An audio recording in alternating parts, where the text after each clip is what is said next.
Welcome classic rock fans to another impromptu video, so to speak, looking in more detail at the content of Pink Floyd's later years box set. Certainly I want to pick up on some of the responses to my original post about the box set. Of course, that original video was more speculative. We now know what the track list is going to be, so we can discuss that in greater detail. I'd also like to thank those who have expressed a concern about the CD shelves behind me sort of leaning too much. It's got nothing to do with my house having subsidence and everything to do with my tripod being a bit bollocksed, to be honest with you. I really need to buy a new one. Anyway, no further ado, let's talk about this box set. Of course, we get a lot of comments saying that the Gilmour-led Pink Floyd is not Pink Floyd. It's not a view I concur with. Admittedly, I've always said that Roger Waters is the lyrical and conceptual genius behind Pink Floyd, but Gilmour brings a musical orthodoxy, grace and elegance to the music. There's no doubt that his understanding of musical structures and form have a huge impact on Pink Floyd's classic period.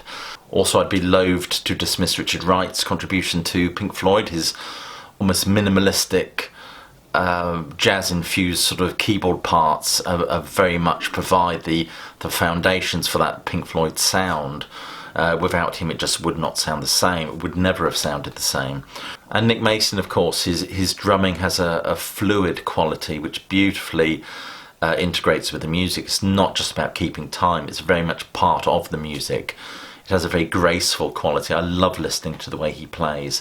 All of them firing together conceptually, lyrically, musically, of course, gives this music an ethereal, stratospheric quality. That's what Pink Floyd is. And in my opinion, of course, that's what I think a lot of Roger Waters' solo material lacks, that elegant, sort of otherworldly quality that these musicians bring to this band.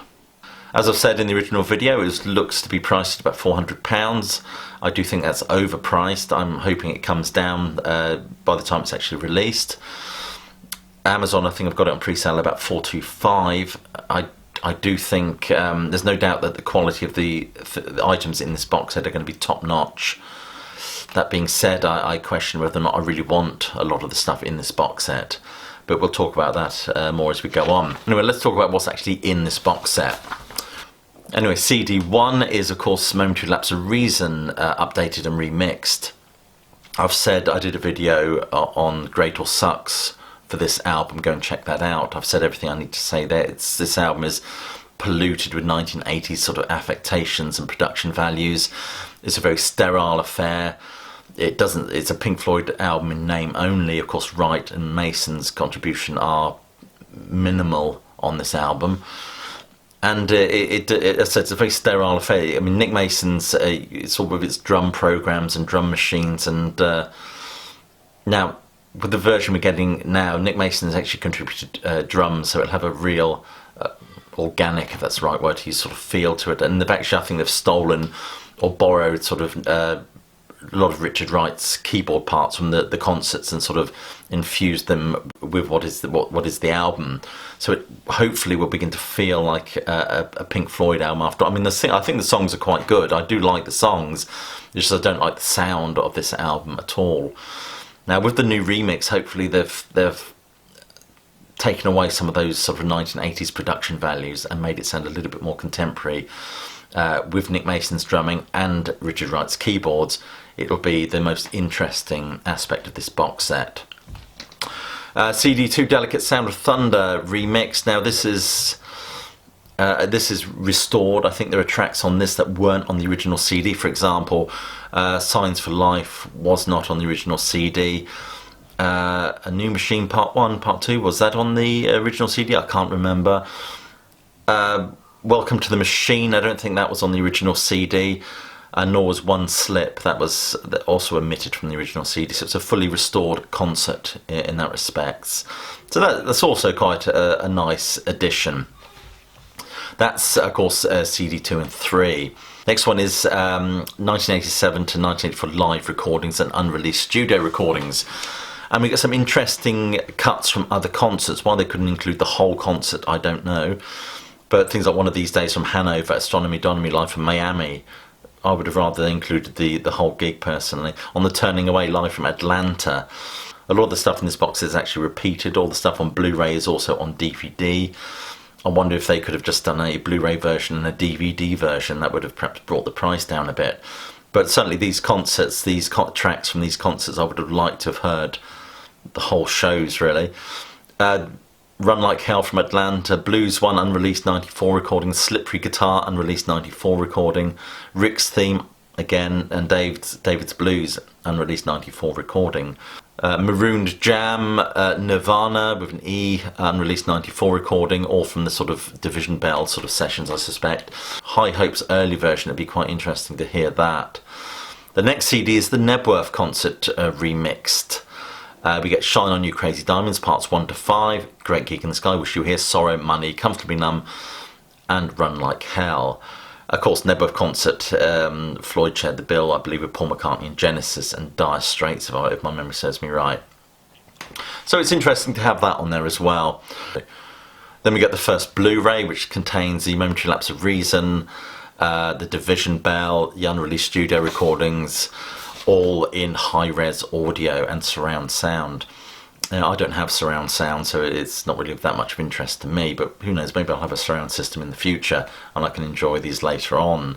Your next Blu-ray has The Delicate Sound of Thunder restored and remixed, and this is interesting, I think, because you get, with the Delicate Sound of Thunder gig, you get the original video, but I think the extra tracks are as add-ons. I think as bonus tracks you can access them, which will be interesting because they were never released, of course. Then you get the Blu-ray of Pulse, of course, restored and re-edited. It's looking at the track list, it's hard to see what exactly is new. I think on the original Pulse DVD, did they do Run Like Hell? I can't remember. Anyway, it's there. The next Blu-ray is the deal breaker for me, and that's the Blu-ray Live in Venice. Of course, you get Live in Venice and you get the Nebworth concert on one disc. Then we get the next Blu-ray, which is unreleased live films, music videos and screen films. Music videos for Learning to Fly, Maroon, Take It Back, High Hopes, Louder Than Words, Learning to Fly. And bonus tracks from Delicate Sound of Thunder. Of course, that's going to be the interesting bit as we get another movie, Round and Round, New Machine, Terminal Frost, New Machine Part 2, and Tour Rehearsal 94, Great Day for Freedom, version 2, and finally, of course, Lost for Words.